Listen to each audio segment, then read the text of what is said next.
I am Joe, I'm Toni. and this is a bit of a shake-up from the regular formula. It's not a straightforward review. It's kind of a spoiler discussion, but it's kind of a new concept we're trialing called Teaching Toni.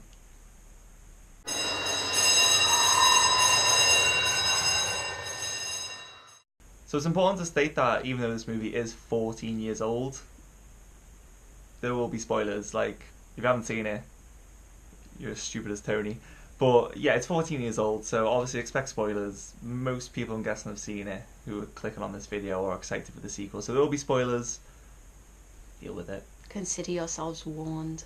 Over the years, we found that though we're both really into pop culture, there's a lot of movies that I think you kind of completely missed out on, or kind of watched once and kind of gave up on and like never revisited. So this is kind of like we're revisiting old movies and just kind of having you revisit it, fresh pair of eyes. So it's kind of like a fresh review, what you think of it. A lot of these movies will be something that's like important to me or a big part of my childhood too. Again, like opposite ends of the spectrum, something that's really nostalgic for me and something that's kind of new and kind of a revisit for you. And this video will be about Pixar's The Incredibles. Now I find this really weird that you kind of don't have an affiliation with this, because when I think of a Pixar or Disney fan, I think of you. Like, you love it and it's a big part of your childhood, it's a big part of my childhood, anyone of our generation. Why did you kind of not like get connected or like have any affiliation with The Incredibles? So first stage of teaching Toni is, what year did The Incredibles come out? 2004. So I would have been 2004. 13. So this is the year that I started high school. So I have no idea how I missed out on this. I think maybe the fact that it was superheroes, and at that particular stage in my life that just wasn't a thing for me. So I'll have seen the trailers and gone, yeah, superhero movie, and what? Did it come across as a bit boyish to you, like Yeah. not marketed for you? Definitely. Yeah, I can see why you bypass it, but I do think you missed out on some big Oh no, childhood I there. do too, definitely. I do also feel as if I missed out by not watching this film earlier, because I think that love of the atomic age in the 1950s really would have started from a much earlier age via The Incredibles. The artistic, aesthetic style of 1950s, kind of atomic age. Sci-fi, can you see that in The Incredibles? I think it is touched upon and it's hinted to in The Incredibles. Even the sets look like it's out of Mad Men.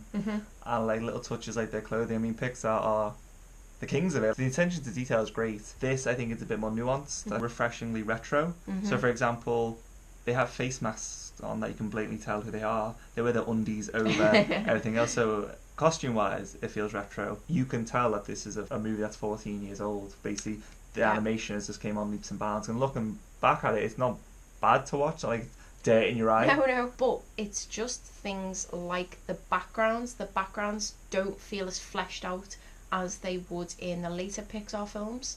Did it kind of hinder your viewing experience in 2018 because the animation wasn't as on point as it is now? So there's a particular scene where Elastigirl is in the kitchen, and I think Mr. Incredible is on the way home from work, and it's just, it's just a regular family life scene, and the backgrounds just look really flat. Right. This is really dated now, but it didn't hinder the viewing experience. It's just interesting to see Pixar come along. So the animation, I think, though dated, I think for certain aspects, like the animation for Elastigirl is incredible. The fluidity of her movement and fight scenes, like when she gets like stretched out between the doors, I think it's really good animation. I love that scene. That still like stands the test of time. Yeah. As well as like pushing the benchmark. Some Pixar always tries to just be different. Now in 2004, the superhero movie scene wasn't as rampant as it is now, but it still was around. We had like Spider-Man and X-Men. But like what I love about this film is that even now as an adult watching it, what makes it isn't the action scenes or the fact that it's a superhero movie. The major aspect of this movie is the family dynamics, the midlife crisis of Bob, Helen Parr thinking Bob's having an affair, kids being uncomfortable now placed in school. I think that has made it so relatable to people, and it's the old cliches that like, oh, the best sort of animated movies or kids movies, parents can get and adults can get something out of it as well. But I don't think there's a more perfect example of a movie where you can sit down with an 8-year-old girl, a 14-year-old boy, someone in the 20s, someone in the 50s, and everyone will get something out of it, from the jokes to what they connect to. It does it in such a subtle, mature way, but at the same time still manages to encapsulate everything. As you said, what makes The Incredibles multi-layered and for a wide audience is that it's mature. As you said, it's when I was 13 when this movie came out. I didn't know what a midlife crisis was, but like now being 26 and seeing Bob with a crap job that he can't stand and it's so unfulfilling, and a boss that he hates, and financial troubles, like when he breaks the place, like, oh, I've got to get that fixed as well now. Like Helen giving up being this super powerful woman to just stay at home, look after the kids, and the kids not behaving in school, not being comfortable in school. This is just such intelligent filmmaking. That's got to be the reason why it stood the test of time. I think as well, one of the things that really resonated with me was the idea of Mr. Incredible has had this really amazing life, and then he had to go into a reality which felt really grey, and I noticed that with the colour palette of The Office as well. There's something that everybody can relate to in one way or another in this film. So like another big point that I think makes this movie multi-layered and deep is that it's all about like Mr. Incredible is Bob's true self, and that's why he feels most fulfilled, the most happy. I honestly think that this movie has more important messages now in 2018 to say about being true to yourself and not neglecting your true self, but also the importance of a secret identity. That's completely gone now because of the MCU. No one has a secret identity in an MCU, kind of because of Marvel and how they've now depicted the superhero movie. It was such a big part of like that era. Like, so revisiting a movie from 14 years ago, it was refreshing to see secret identity play a big part. But also, what I think is ahead of the curve is that if you look at some of the more recent MCU movies about heroes taking accountability for their actions and being liable for the disasters and the whole Civil War and the Sokovia Accords, those concepts were introduced in the first 5 minutes of this movie, with basically superheroes having to go away because they keep on getting sued for everything. And like, it's not just getting sued, it's like the guy who's trying to commit suicide. That's such a mature but very unique spin on it. He's going to commit suicide, he's going to die, but you saved him because that's what you're going to do because you're a hero. You didn't ask for that, but he ends up getting injured, so he's going to sue you. That would happen in America. Basically, we all praise and Marvel, both the comics and the movies, for some of the mature, complex storylines they introduced, but Pixar did it. And it's not even the main crux of the movie, it's something they introduced in 5 minutes, and it's just so clever. Yeah, where there's a blame, there's a claim. That's why we hate people. And it was, but watch our videos, like, share and subscribe. Of course that would eventually happen. Why didn't I think of that? The storytelling feels so effortless. Like, that's exposition, that's telling you how they got to this point, but it doesn't feel forced. They show it, they don't tell it. Exactly. Which is always the golden rule of Hollywood. So that's very mature, intelligent filmmaking. When we're talking about Mr. Incredible and him not really adjusting to life as a normal person. Civilian life, I think they call it. One thing that I found really interesting and really good storytelling was this idea of Mr. Incredible visually not fitting into that life. His cubicle is way too small for him. His chair's way too small. He's like that in his car because he's just too big for the car. He breaks his car just by touching Exactly, and I thought that was really nice visual representation of him not fitting in. I love how when you see him in the beginning, he looks tall, he's got slick back, perfect hair, he's very trim. Then you instantly cut to, I think it's like 14 years later or something. He's got baggy eyes, he's fat, he's got receded hair. Like, it's just little visual touches, little visual cues, make you realise that time's passed, and also visually you can tell the guy isn't happy. And I said it goes grey as well, the colour palette. And I just loved it. To rate it up to other Pixar movies, because our favourites are mainly Pete Docter ones, so it's like Monsters Inc. or Inside Out, but obviously I love Bugs Life, you like WALL-E and stuff. So like, before giving our review, what like ranking was this in the top half, the bottom half, right in the middle? Where would you put The Incredibles now you've watched it with a more clinical and mature eye? I would say it's very difficult growing up with Pixar to then watch a Pixar movie later on in life and to then it suddenly become your favourite when you have this affinity to the ones that you watched so much as a child. I suppose there's no nostalgia connection for you. Would it be in your top 5 for Pixar, or is that too competitive? Is it too much of a competitive feel for it to rank that high? It kind of depends what day you're going to ask me as well.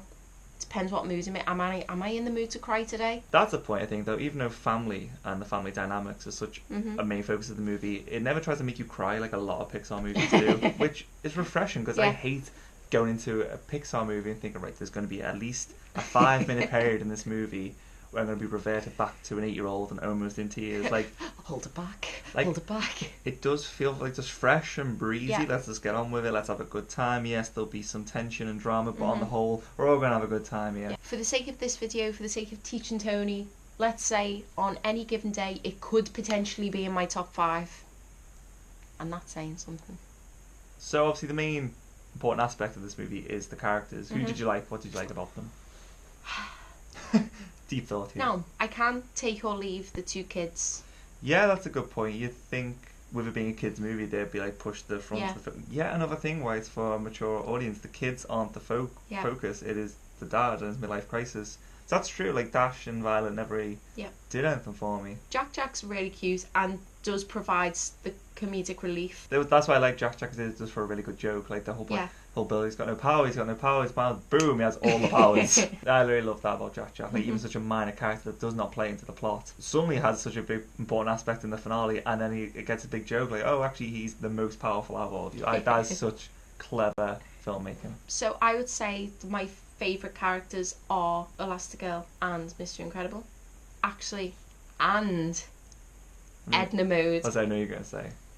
Just so funny. So unexpected as well, because if I'd have known there was going to be a fashion segment with her creating the costumes and things like that, I would have been all over this film. That was really good. I really like Edna Mode. No capes. That's what I love. It's so self-referential of the genre. Like, no capes. Yeah. Here's why. That makes sense. The villain starts monologuing. He's like, you've got me monologuing. Like, it's just so clever. Like, it's not a parody of the genre, but it is kind of critiquing it. And it's another cliche to say this is the best version of Fantastic Four that we've never had, because those characters, that franchise is all about the family dynamic. This basically took that and just wiped the floor with any other Fantastic Four movie we've ever had. So what I like about Edna Mode is that usually the funny, quirky side character is someone like Bing Bong or Dante from Coco. These kind of really weird, wacky, out there characters. The wacky character of this is just a small little woman, like a fashionista. It's so unique. Like the performance, because Brad Bird is the voice actor as well. I could not believe that when you told me. It's just so funny. It's such a brave to put yourself in a character that could make or break, because though she's not in a great deal, her scenes are supposed to be funny, and it's supposed to like bridge, like to get Elastigirl back in the action as well. So it's important narrative wise as well. So if that fell flat, that just was not a funny character. Yeah. Like it would have been on his head. So what is it that you like about Bob and Helen? Because they're not like the most funniest characters. No, but it feels genuine, their relationship. Does. It feels real. It's real life issues, as you said. Is Bob having an affair? He's not happy with his job, a midlife crisis. I'm gonna put it out there, Elastigirl's a MILF. People like her because she's thick. She is. She's got those thighs and like, that bum. Like when she looks in the mirror, like she got a massive arse. Oh, like, what's the problem here? A positive female icon, I would say. It's good that like the figure of the woman wasn't like Mirage, like the stick insect. Yeah. She was more womanly. She was more of a middle-aged woman. Yeah. That was her midlife crisis. She wasn't happy with how she looked. Another thing that I liked is that the insecurity is coming from the male character, who you expect to be, well, he was physically strong, especially when he was in his superhero days. That is the thing that is his superpower, is his strength. And actually, when he's thrust into this normal life, he isn't strong. He might be strong on the outside, but he isn't on the inside. And that conflict is so endearing to watch. Frozone do anything for you? Samuel Jackson's Frozone? No. I always thought that even when I was a kid, like, why is he here? What crap power. Yeah. What's the point? Another thing I like is that bit of atomic age sci-fi, it's a bit retro superheroes. It is so on the nose James Bond though. The musical score, being set in the 50s, more like so the retro Bond. You know, a volcanic layer, espionage. Did you pick up on that at all?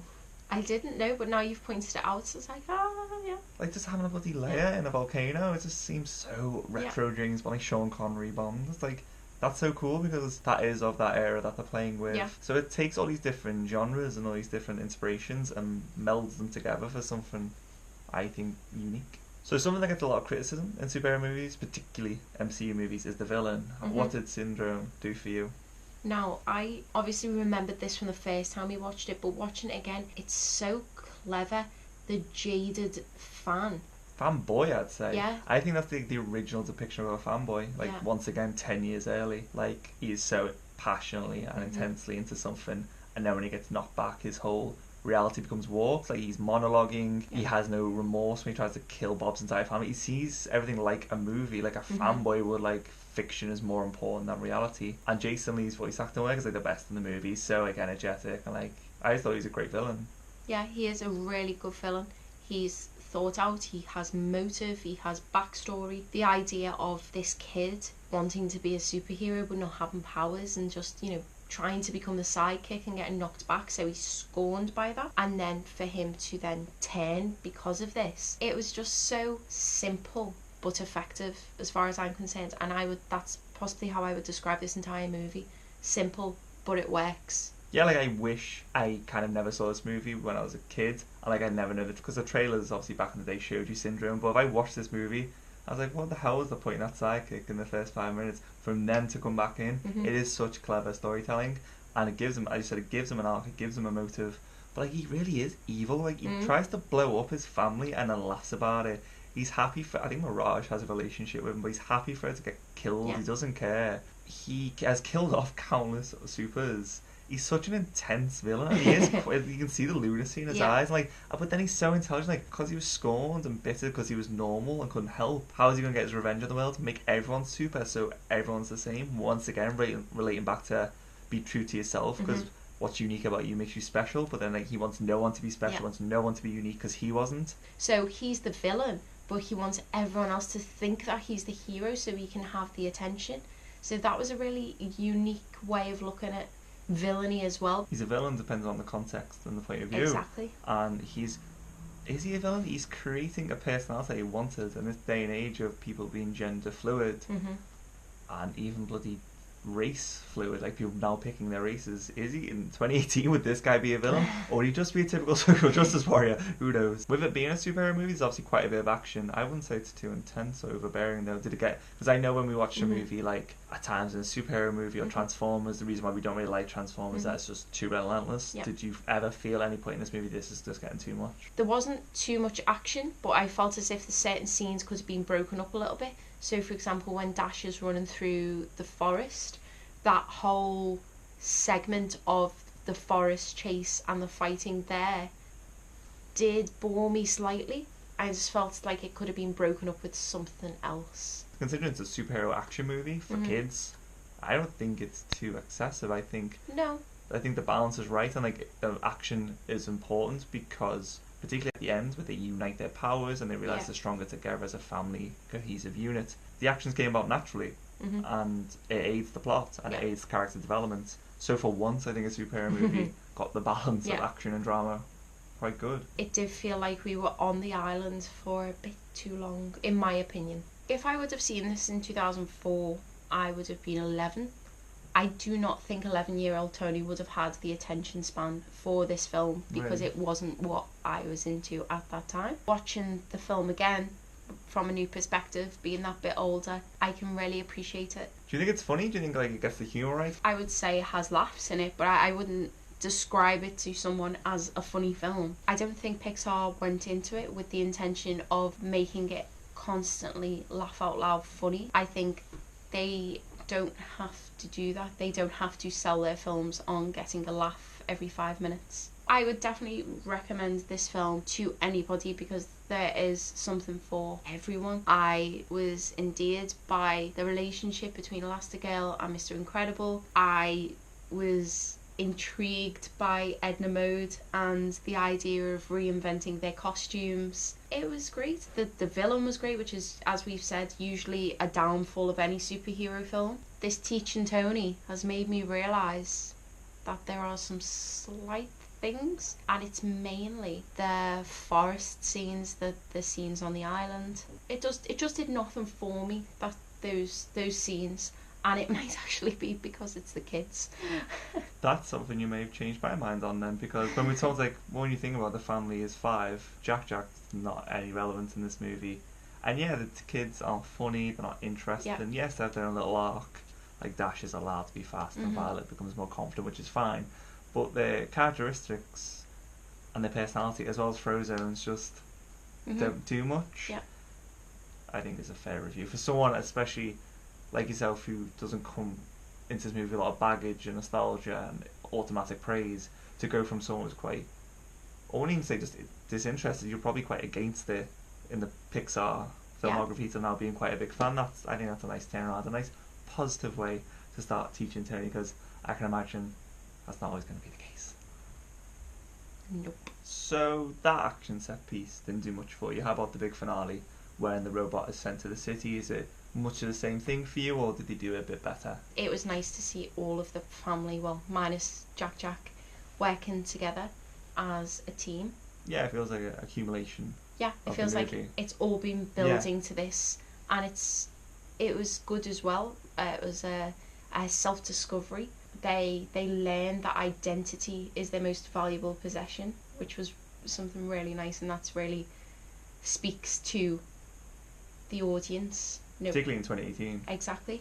I also love, like, it does really build the tension and the drama, like when they're trying to line up the shots. They've only got one shot to get rid of the robot, and they've all worked together, like, and it's getting closer and closer. Like, the tension builds and builds. So I think that was because of that, and because of the family unit fighting together. Like when the Avengers come together for the first time, it means something. When this family comes together and unites, it means something. So I think that is a much better action set piece than the one on the island. Definitely, as you were saying, it did have the same feeling as like the Avengers, of them all coming together, but this movie did that in an hour and a half, an hour and 20 minutes, and you're rooting for them all to be together and fight as a family, and that's such good storytelling. It didn't take a franchise, it didn't take several movies. They got there in a very short space of time, and they made you feel, and it was really nice. And even though I don't really like the kids that much, there was this nice self-discovery which feeds into the idea of identity. So that was the inaugural episode of Teaching Toni on Rookie Review. If you liked the new format and the setup, leave us a comment what you liked about it, what you didn't. Keep it tuned to Rookie Review for a lot more movie reviews of all the big blockbusters coming out for the rest of the year, as well as a new concept we'll be introducing of Rookie Rewind, where we look back at kind of similar concept. We look back at older movies, some which we're familiar with and we love, some it will be a new introduction for us, and just basically give a retrospective view of those movies. But if you liked this video, please like, share and subscribe, and thanks for watching. So do you think that, like, story-wise, plot-wise, did it do anything for you? Do you think it's on par with your other favourite Pixar movies, or do you think it was subpar? You know, the pars? Subpar? Just to... Oh god, I had a good point. I know I can't remember what it was. And that's the second time I've done that about the same point. It is going well. But we have seen Tomorrowland, which was not very good. Did he do Tomorrowland as well? See, this is why it's Teaching Toni. Lovely little tie in there to the title. Oh, that was irritating. You didn't want to do it. Well. Should I say it again? Because you, like, the entire time I was building that point up. Yeah. Strip out the dialogue and have people whacking into each other for a good 15-20 minutes. Is that what superhero movies or something else? That's funny. What, Jack? You look like when you were a baby. Big round head, ginger bonds, big blue eyes. Jack. You got like a shit ton of powers, you're not telling me? Because I've broken. Liked what you saw and have an interest for travel and adventure? Check out our other YouTube channel, Roman Rookies, as we travel across 14 countries in an 11-month whirlwind of fun and excitement. Just click here or the link in the description below. Thanks for watching.